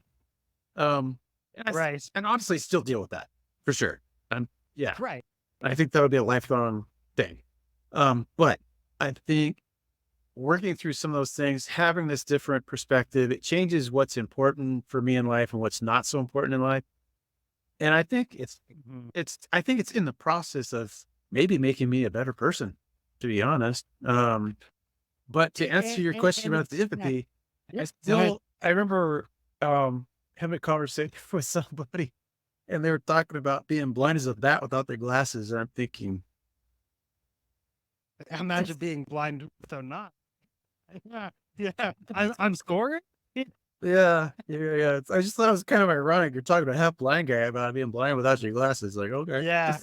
That's yeah. And yeah, that's really interesting. And again, like it's good to hear that you have this kind of understanding, or at least like what I find with people is like a willingness to learn. Is that it's not necessarily that they're dumb or they're Mhm, arrogant, like they're just kind of set in their ways mhm, and they're just kind of stubborn. So it's very hard to get this person on your side or at least get to a common ground because you say like this person kind of haven't developed the maturity to like understand, right? mhm. And even when you talk about like a life altering situation like that, I always like to gauge my guests and say like, do you kind of like, is it harder to kind of get on the same wavelength with people, or do you find like you're always at a like you always at a disconnect with people because like your reality is so different from their reality in a way, right? Where like the perception of where you guys are, where it's so hard for like two people to kind of meet in the middle because you're like, you have no idea what I go through, or like you have no idea what I have been through, right? Yeah. Where, but on to play devil's advocate, God knows that this person hasn't lost their like the person that you're talking to doesn't have an illness that might not be able to see. True. Where that's kind of where I've like lowered my boundaries a lot where it's like some things aren't on the surface, right? Like Yep. the with the technology with prosthetics, like you might Mhm. not know someone doesn't have one eye, Yeah. right? Very Like true. so it's kind of one of those things where you just have to treat everybody the way you want to be treated, and you have to Yeah. have this face value of like I'm really just trying to reciprocate the same type of energy that I'm trying to give to people, right? There, Yeah. it seems like you're kind of at that wavelength of like I'm gonna be a nice person and I'm gonna outwardly project the confidence and positivity in hopes that I get it back. And if not, well, I kind of have a level of understanding of why I don't get that back. And like I'm able to sit with it instead of have like a little bit of immaturity complex of like poor me, right? Um, Yeah. yeah, anything you want to add to that? Well, I was going to say, and I just had a conversation with one of my employees this morning about this very topic too, about, you know, she said she admired that I've never appeared to be bitter about it, you know, woe was me kind of thing. Um, Hmm. or blame like the doctor or blame that it took 13 days to get me surgery or anything like that. It's just kind of one of those things. It is what it is. And, um, instead of having a pity party about it, I've kind of taken the stance where that I don't think it was an accident that this happened to me. Um, and I Hmm. think that if I have that mindset, then it's up to me and my responsibility to take this position and situation and leverage it to help somebody else. Um, Right. whatever that maybe look like. And not only am I paying it forward, helping somebody else, but I have found along the way and beginning to do this that it's actually very healing for me myself as well. Um, Right. and I, Right. That's it. That's very interesting because you would almost take on that idea of like, and again, what I'd like to move into with the pottery, Mhm. we're having an amazing conversation, so I don't mind keeping it whatever timeline. If you have to go, just let me know. You said you weren't busy, but No, I'm by all good. means, I'd love Yeah. to continue the conversation. Yep. But this again brings me on to the idea of pottery, where then people look at your social media and it become almost comes this thing of inspiration where not only have you transcended your own injuries, Mhm. you're able to provide a platform that other people can say, oh, well, like it's a better way of me understanding what this person's going through, but Mhm. it's also inspiring to know that it's still possible given any sort of ailment, right? So have you almost kind of developed through your journey of kind of going through your own struggles with the issue, the incidents that happened and stuff, and then you kind of went on to do the pottery thing. And what exactly like inspired you to do, like, it's almost one of those things with the chicken or the egg, right? Like, were you already kind of creative and wanting to do that, and it kind of took something like this as a sort of a therapy to do that? Or was this something that you probably would have landed into anyway, right? Like, is it kind of like, is it a blessing or is it a curse, right? Like, is it something like I lost my eye, but I discovered an amazing passion in pottery? Or was it the eye probably had nothing to do with it? I was creative enough where if I was probed in this, I would have immediately attached. That's a really good question. So like we talked earlier, so I have a total doodler and drawing in most of my life, and I haven't really had a whole lot of formal art kind of education at all. So during the recovery time, watching Netflix and whatever, I don't remember which surgery it was, but got bored with binge watching whatever. And I just kind of ventured out into YouTube. And for some reason, I don't know how, a video ended up on my YouTube channel, or I don't know, maybe not a channel, but whatever, my YouTube feed, I guess. There was a guy doing pottery. And I was like, well, this is interesting. It's a form of art. Even as I was younger, it looked cool. But I never really had any access to it. So I didn't really think much of it. But I just thought it was really cool to watch. And I'm watching this video, and I'm finding as I'm recovering from the surgery that it's very kind of peaceful and chill and meditative, Zen kind of thing. Of course, once you watch one, right, the algorithm starts pumping Watch those another. things. Yeah. Yeah. No, the more than And then I it just starts pumping you through. Yeah. snowball. Yeah. So as I'm Yeah. doing this recovery, I'm thinking, when things open up from COVID, I'm going to take the first class I can take. And I It's think, amazing. yeah. And I took a class, I signed up for a 6-week class. I got to take 4 weeks of the 6 weeks, cause I had to go into surgery for the fourth and last time. Excuse me. Okay. So between the instructional videos that I watched on YouTube and the little bit of instruction I got in the class, um, as I'm recovering from the fourth surgery, I said, well, I'm going to order a pottery wheel. And so, get a pottery wheel in the garage, and, go buy a bag of clay as soon as I can from that fourth surgery, after that fourth surgery, and just kind of become self-taught from the little bit I did know. Hmm. Right. I don't know how long I did that. Um, before I signed up for another formal class. It was a little more advanced, to kind of hone my craft a little bit and relearn some of the bad habits I had taught myself. I mean, being self-taught, Right. Right. Yeah. there's some, Yes, exactly. yeah. So suddenly things got looking a little bit better, and it took a couple more classes, refine it. And it just kind of, like we talked about earlier, that focus on the wheel was really important to me, and everything had to kind of go away. And it became this mental health thing for me. And as a firefighter, or a former firefighter, I got some PTSD things happening there, and some depression that comes Sure. with that. And then with this eye surgery stuff, it kind of compounds on that depression. And then, when they're telling you they don't know what caused the spontaneous tear, all of a sudden you got this depression, and then you got this anxiety about, well, what's to say it's not going to happen to the good eye, right? And that was something totally new Right. for And me. now I'm gonna go completely blind. Yeah, I Right. had never experienced anxiety before, and I've had one serious anxiety attack. I remember, was in bed and had to pee, got up to pee, and I usually kind of take my cell phone as like a flashlight. For some reason, I did, and I just left it on the nightstand, and I made my way to the bathroom, okay, and I did my business. And when I came out, somehow I got disoriented in the bedroom, and when I found a wall, started to follow the wall to where I thought was going to the bed, I could feel curtains, and I was by the window. And it was at that point, it just Mhm. hit me that, oh shit, this could be my future, completely blind. And I remember just kind of having this panic attack, and just, sliding down the wall in the corner of the room, kind of the fetal position. Um, just, Yeah.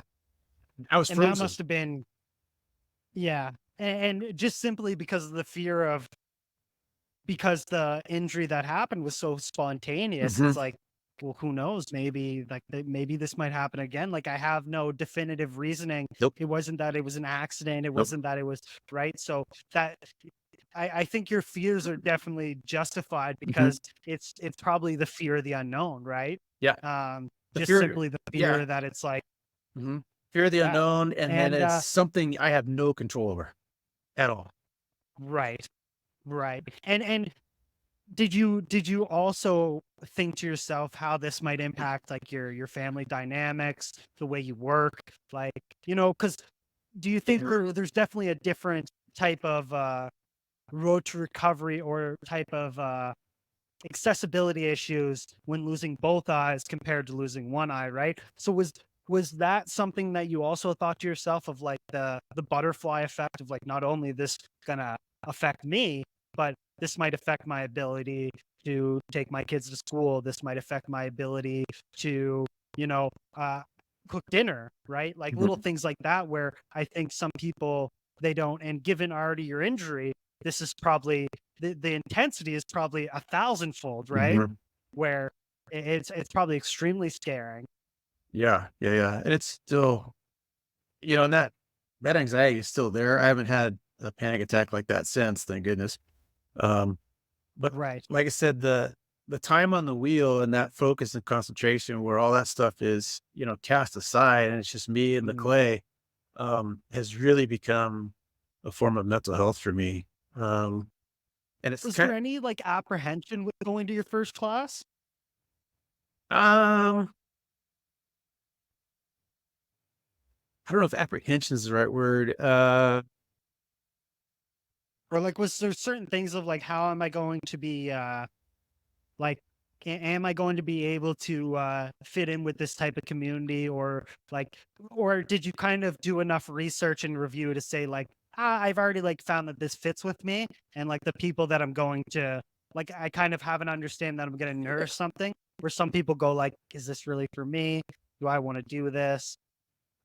I think being that first class was total beginner class. I figured, okay, everybody's like me. They've never done this before. We're all gonna suck together. So that wasn't so bad. Good attitude. That's Yeah, good attitude. yeah. The next class I took, it was a more advanced class. That was a little intimidating because I'm like, I really Mhm. feel like I'm fake it to make it. There's some imposter syndrome going on here. I've Right. been winging it till now, and now I'm going to be exposed as someone that really doesn't know what they're Right. doing. I mean, that wasn't the case, but that was the mentality going to that Right. that more advanced Yeah. class for And at sure. what point did you go from teaching yourself pottery, going to the classes, and then deciding, okay, I want to publicize this. I want to then take this to social media. What were Mhm. kind of the big factors or the milestones that you had to achieve in, say, the pottery game to feel that type of confidence to then say, like, I feel like I'm confident enough outwardly with everything I have going on, Yeah, as well as I also feel like my skill is also gonna be at that level, right? Where the advocacy as well as the skill kind of goes hand in hand. right. Where like what do you think that you kind of had to do to get there? Well, man, wow, that's interesting thought. So like I said, just from day one, started documenting the journey and not really intending to do anything with it, just documenting it for myself and maybe, For your own personal gain. yeah, exactly. As I Right. started to get better, there came a point where my wife was kind of like, okay, buddy, you either got to sell this stuff or give it away because there's a lot of it around the house. Who brought out that space? It's adding up. Yeah, yeah. It's Uh, adding up. and her actual college degree is in marketing.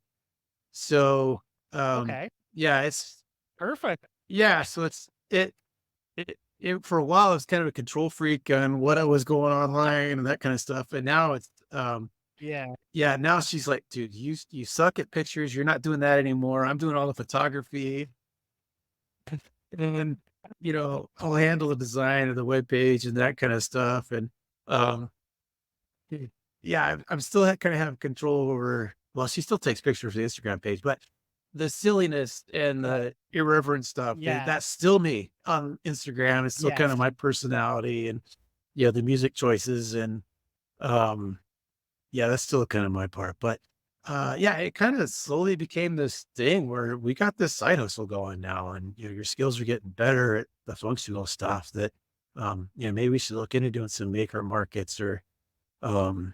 well, whatever. And, kind of slowly started doing commission work, just, was kind of the first step in that progression. Right. Um, Right. yeah. And the hard part with actually like doing the makers market stuff is to building up the inventory to actually fill a booth at, Oh, one of those places. Takes quite right. a bit Yeah. of ceramics A to do little that. bit of you have to do a little bit more of the legwork beforehand, Mhm. and then it's one of those things where you're showing the video and the video is a minute or two long and you're like, this video actually took 40, 50 hours. Yeah. Whatever it is. Like, it's really cool and it's probably something that you can gain inspiration from, because you go like, oh, well, like, this is a really good finished product, but the finished product would have never been there if I didn't put my blood, sweat, and tears in all of these hours of failing and learning and failing and learning and failing and Yeah. learning, right? Yeah. So it's probably a big motivating thing for you, right? Because you can kind of understand the iceberg of it, of like, oh, this is a really cool finished piece, but like the shit that I had to go through Mhm. to make it look like this, or to Yeah. finally create this creative process Yeah. on top of, and then you probably say too, it's it's probably very pleasing when people say like, oh, that's friggin' awesome, and you're like, Mhm. god damn right it is.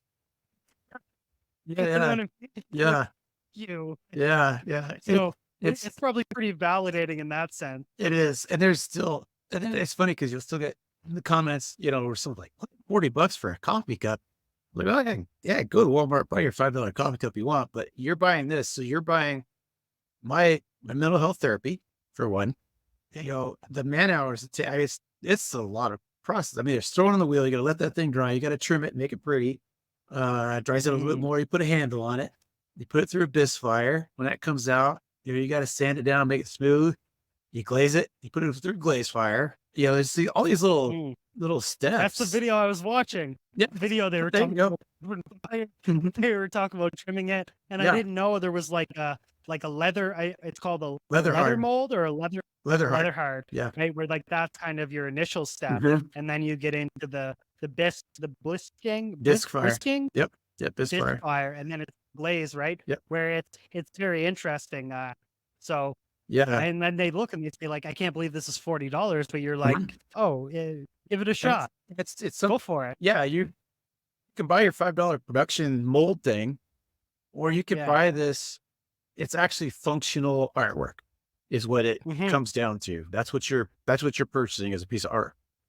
Um, That's amazing. That's and and the thing is, like, you have a good understanding of like how you're appraising it, right? Like you're not selling yourself short, right? Where some people, they just give it yeah, away, def- right? They're just like, oh, you can have it because like why would I need to be treated in any sort of way? It's like, no, no, no, like give yourself the credit and say like, this takes a shit ton of work, and like I've had to watch thousands of hours of video in order to get to where I'm at. So like this definitely uh justifies the price that I'm selling it for, because of the amount that it's taken to get to this point, right?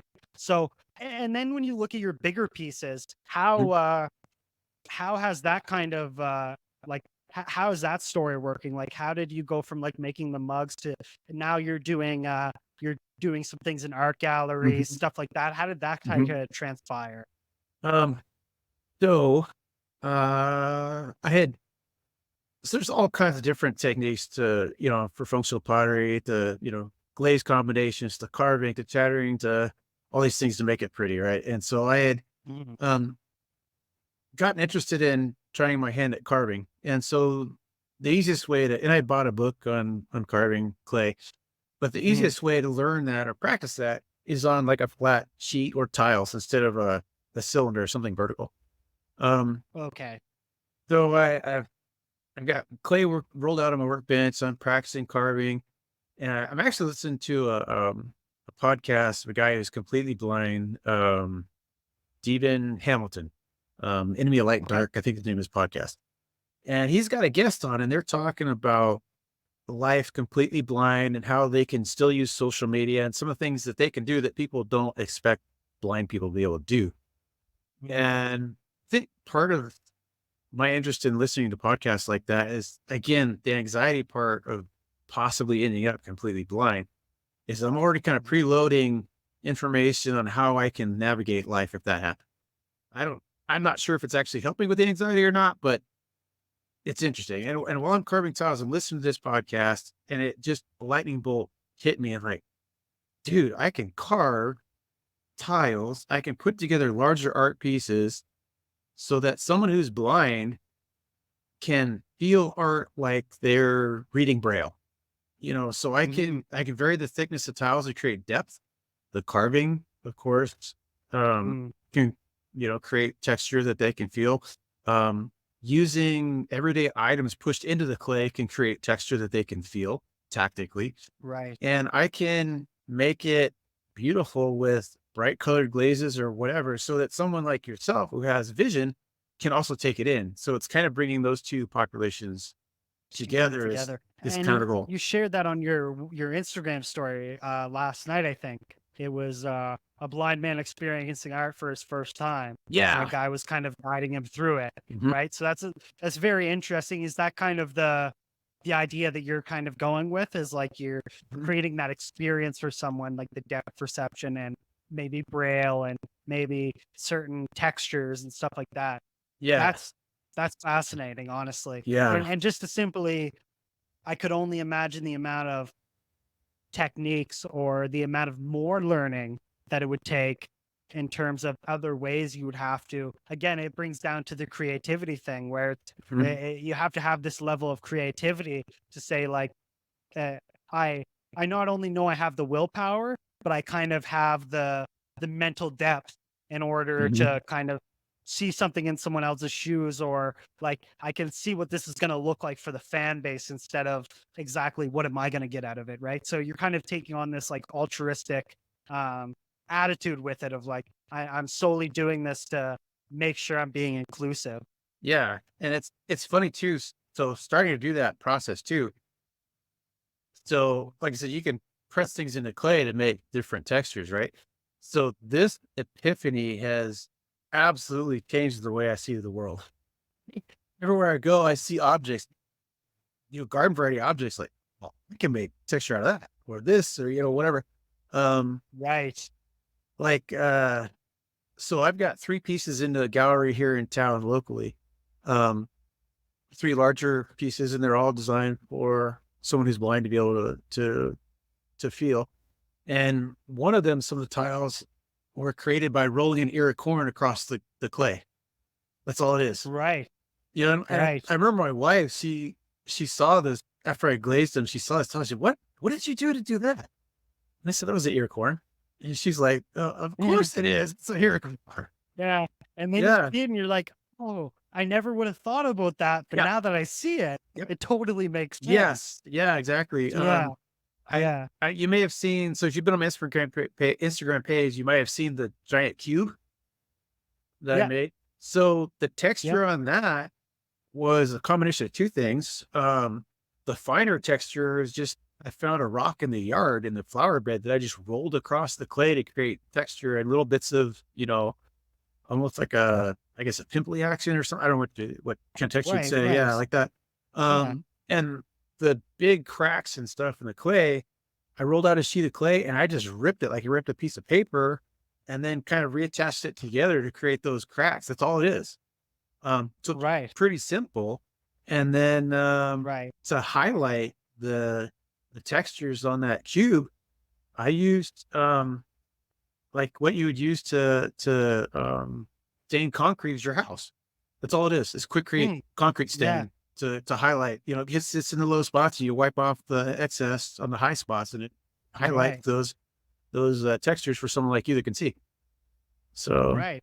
yeah. That's very, very, very interesting. And is there anything that you kind of with that? Is there any big project that you have going on right now that you're in the works in, or you're kind of like hypothesizing, or like you know what do you what's going on inside your mind in terms of what kind of ideas you have, and like what do you think you're going to do to like bring those into reality? Yeah. So the director of that gallery, so you talked about pricing stuff, right? So the Yeah. very first piece I made, um, so the other thing I do with these sculptures or whatever is I try to find antique or things I can recycle and use old items. And so the very first thing Mhm. I made was tiles mounted to a grape tray, and grape trays, they're all over the place in the Central Valley here in California because I'm in an ag area, and what they used them for, 100 years ago to 75 years ago, is they lay these wood trays out in the aisles between grapevines, lay the grapes on the trays to dry in the sun and become raisins. So now they use crepe Right. paper instead of these, wood trays. And so the first one was actually on a grape tray. Um, Okay. and I, made this one. I had no idea how to price this thing. And I had a little bit of the interaction with the gallery director, the assistant director from this gallery. So I showed up in front of the gallery one night and I was asking her, how do I price this? I have no idea. And she's been in the art industry forever. And she goes, well, let me see it. So she comes out on the sidewalk, opens the back of my car, and on the sidewalk, she's looking at this thing. She's awesome. It kind of gives me a price. She goes back into the gallery and it comes back out and shoves a flyer in my hand. You to apply for this. And I'm like, oh, okay. Okay. And I just kind of shoved it in my pocket. I didn't really pay much attention to it. I get home and, Right. take off my pants and I'm pulling, emptying my pockets to do laundry kind of stuff. And the flyer is Yeah. an application for a solo exhibition in her gallery. Um, Wow. yeah. So I, followed up and talked to her and she loved the idea of having tactile art because you go in a gallery, you're not allowed to touch anything. All of a No. sudden, this So it's opportunity. almost like a brand new thing. Exactly. Um, Yeah. so right now, kind of in the process of putting together a solo exhibition or installation in the gallery for just pieces that are for tactile for blind people. Um, and of course, like can be enjoyed by someone who can see as well. Um, Of Kind of course. in that process too, I don't want to do the same thing, have like a dozen pieces that are all in grape trays. I don't want to do that. Mhm. Um, Right. so she wants a couple pedestal pieces, like that cube would be, a pedestal piece, kind of freestanding. Right. A pedestal piece. So I've got some ideas for a couple more things like that. I'm kind of thinking about some way to incorporate a small pump and a garden fountain to make some sort of feature that way. Water. Mhm. Also kind of brainstorming a way that, how can I create a moving ceramic element that's maybe, I don't know, blown by a gentle fan or something that creates kind of wind chime effect? Or how can I incorporate sound as well as tactile and Mhm. visual into this installation? So that's kind of where my brain's going. Mhm. Um, Right. so Like how many senses can I capture at mhm, once? yeah, yeah. Right. Yeah. So she's got me scheduled to put this installation into the gallery October of 2026. And I actually requested October 2025. And the reason I requested October is Blindness Awareness Month. Which, of course is overshadowed Okay. by, Wow. Yeah. yeah. And I just wanted to piggyback onto that. And it's, it's of course it's breast cancer Right. awareness month, but we don't want to take anything from the ladies. We're just going to share, but quietly share. Right. Exactly. Yeah. Yeah. So, Exactly. Yeah. um, so that's the target date. And she's requested a dozen wall hanging things and two or three pedestal pieces. So, um, the three pieces I have in the gallery right now, I did not notice at the time, but I guess it's a faux pas to put something in a gallery twice. So these three pieces are off limit. I don't know. I'll Yeah. try to give them to other Yeah. galleries in the area or something. I don't know. And and Right. the very first And these pieces you donate, right? so the very first piece, actually, a friend of mine um was helping out with Leukemia Society, and last month they had a huge charity auction. So she talked me into donating this piece to their charity auction. And their gala when the charity auction took place, it was pretty cool because I think she said there were 500 people at the charity auction at this gala. So it was in front of that many eyes all at one time, which was pretty cool to get that kind of Wow. exposure. Yeah, and Yeah, they for sold sure. it to raise money for Leukemia Society. Um, Wow. Yeah, so it's pretty cool. As far as charity work too, so this past October, I talked to a pottery friend of mine, um, made by Ray ceramics on Instagram. If anybody cares to look, she's got a cool page too, and she's just as silly as I am. Um, so I talked to her to help me out last October, and the idea was a blindfold challenge, and we kind of made a little playful competition out of it. Um, So we blindfolded ourselves and from start to finish, make a coffee cup from a lump of clay to the finished thing, blindfolded during the whole process. Um, and kind of with the caveat, it's going Very to cool. be walky and cattywampus and funky. But at the end, we're going to auction these things off. And the money that we generated from that auction online through Instagram, we donated to the Fun Eye Fund, which they, Right. With Christine Witzel. yes, yes, Christina. her and Yeah. Yeah. Rachel I McKinsley. interviewed her. Yeah. Yeah. Yeah. Yeah, yeah. So Amazing people. yeah, yeah, yeah. So yeah, we did that. We had a lot of fun. Like I said, she's pretty silly too, and she and I kind of banter back and Yeah. forth like siblings. So there was some little bit of smack talk back and forth online through Instagram and making fun of each other, and it was fun. It attracted a lot of eyes to the Fun Eye Fund, and Yeah. so Yeah. this coming October, um, I got her talked into it again. And in that time period, there's a lot more ceramic artists that follow me and a lot of I follow. And so I think this year I'm gonna kind of put out a call to arms to anybody that follows me that's a ceramic artist, like, hey, let's put your money where your mouth is kind of thing. And let's have some fun. And Yeah, like branching out to a bigger audience, right? Yeah, that's exactly. definitely, and I would love to any way I can with my limited audience. I would love to be able to share anything you have going on, Yeah, yeah, yeah. and I definitely want to tune into any of these events or anytime that I arrive in the States and you have an event going on. I'd love to be able to come Yeah. out and show you that Yeah. support 100%. Yeah. That'd be Um, fun. just to wrap things up a bit, we Mhm. talked about a lot, and like we kind of went through your childhood, everything you Mhm. had going on with sports. We established kind of your motivation to dealing with certain problems even before the injury, right? And I think this was a good way of showing people a good mindset of Mhm. being able to kind of handle that adversity. And I think correct me if I'm wrong, but I think that that mindset stayed stable throughout that injury, right? So I think given with or without the injury, like you still have an amazing personality and you still have a very strong, motivating willpower. And it was unfortunate that something like this happened, but at the same time, it probably was a very big blessing because again, you said that it opened your eyes to a lot of different things and a lot of different passions, and it made you more of an empathetic person and more of understanding, as well as wanting to raise awareness for people uh, with monocular vision.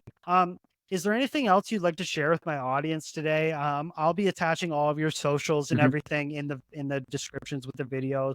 I'll be clipping all of this up into short form content, just to make sure I can get it out to as many people as I possibly can. Mhm. Because I think these type of stories are few and far between, and I never want to be the person to extort someone or feel like I'm taking advantage of someone's injuries, right? I want to make sure that I'm giving enough awareness to that community, Mhm. and I'm allowing this type of dialogue to be shared to as many people as I can. So, with that, is there anything that you would like to share with your own audience, with my audience, with maybe some people that don't know much about monocular vision? Kind of maybe promoting your social media or promoting pottery, just whatever you want to do to wrap up with some final words. I'd love for you to share. Mm, that's a good question. I think the irony of the eye injury is without that injury and the time I spent in recovery, I would not be doing ceramics today, probably. So, um, in a roundabout way, it's been a blessing for sure. Um, I feel very fortunate to have the opportunity to um, use that skill to bless other people. Um, in the process, uh, the further I go on this journey, um, it's kind of funny, right out of the gate, you're not sure what you can do. That depression is huge. And the more things you tick off that bucket list, the more boxes you check, the more confidence you get, the more I can do.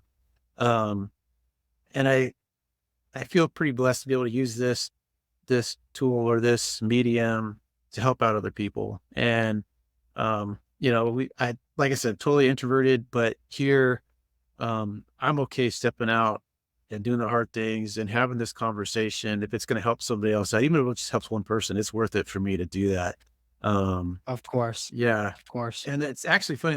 The podcast medium is pretty awesome for those of us that are introverted because this is just a one-on-one conversation, right? I know other people. Exactly. I know. Yeah. Yeah. And I feel the exact same Mhm. way.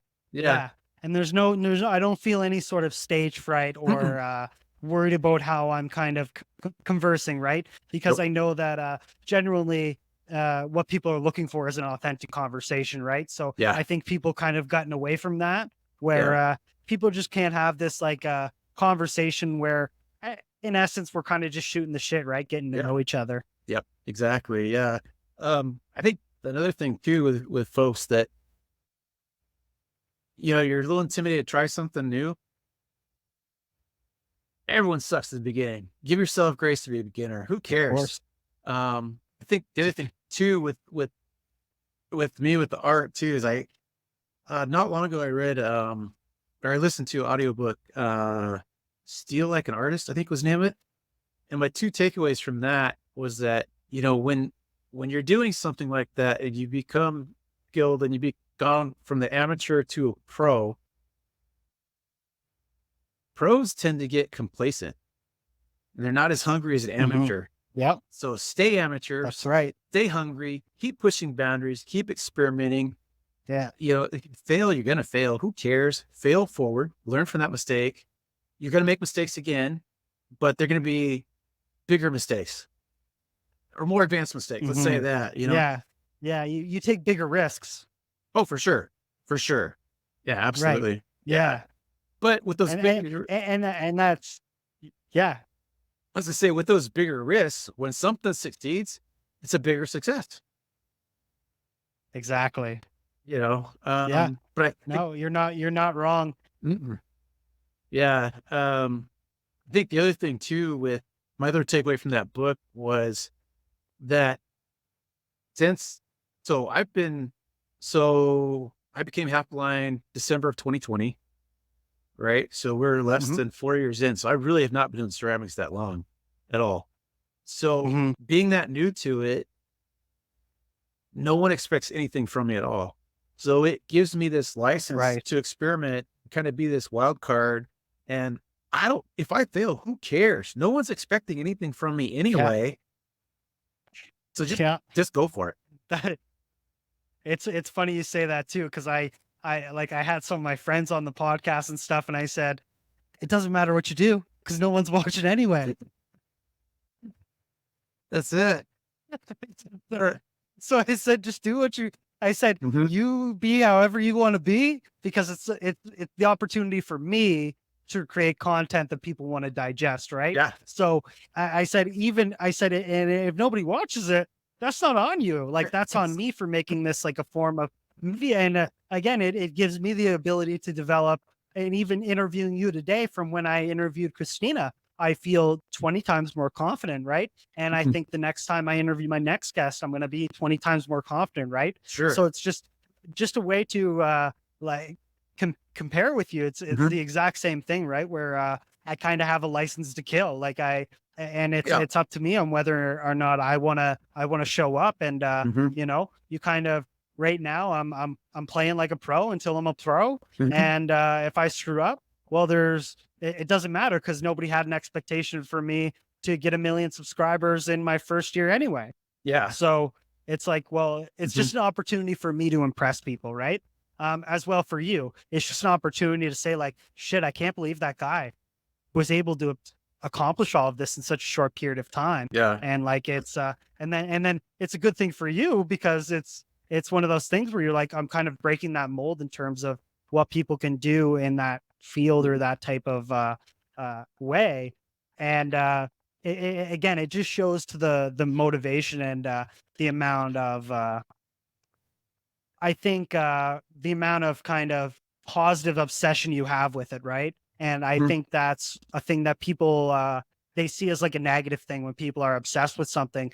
But I also think it's one of those things where if you're not nauseously obsessed with something, you probably shouldn't be doing it.